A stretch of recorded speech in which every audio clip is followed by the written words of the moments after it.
In a remote village, there stood an old abandoned house that had been deserted for years.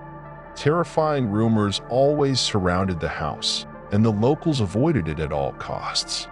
However, a young man named Artie, who had recently moved to the village, decided to investigate the mystery behind the House of a Thousand Shadows.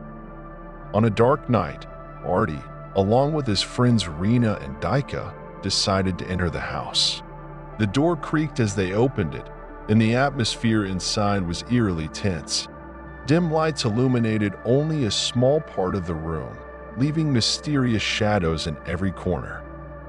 They walked through dark hallways and dusty stairs that led them to the upper floor.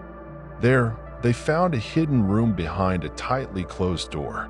Carefully, Artie opened the door, and the eerie atmosphere immediately enveloped them. Suddenly, the lights flickered, and strange shadows began to appear on the walls. They could feel the presence of something unseen.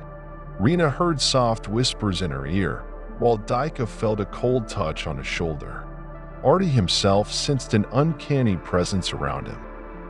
The deeper they explored the house, the more mysteries unfolded. They discovered an old diary that narrated the story of a family that once lived in the house. The family was known for their dark tendencies and involvement in unexplainable practices. Suddenly, the atmosphere changed drastically. The lights went out, and the room plunged into complete darkness. Artie, Rena, and Daika were separated in the darkness. They screamed for each other, trying to find a way out, but the house's corridors shapeshifted on their own. Every door they opened led them to the same place, like an endless maze. When they were about to give up, suddenly they found themselves in a large room adorned with formless shadows. In the middle of the room, they saw the shadowy figures of the family that once lived in the house. Their eyes glowed red, and strange sounds filled the air. The Shadow family informed Artie, Rena, and Daika that they were embodiments of the darkness locked within the house for years. They were seeking successors to inherit their family curse, and Artie, Rena, and Daika had been chosen. Unable to escape any longer, the three were trapped in their horrifying fate.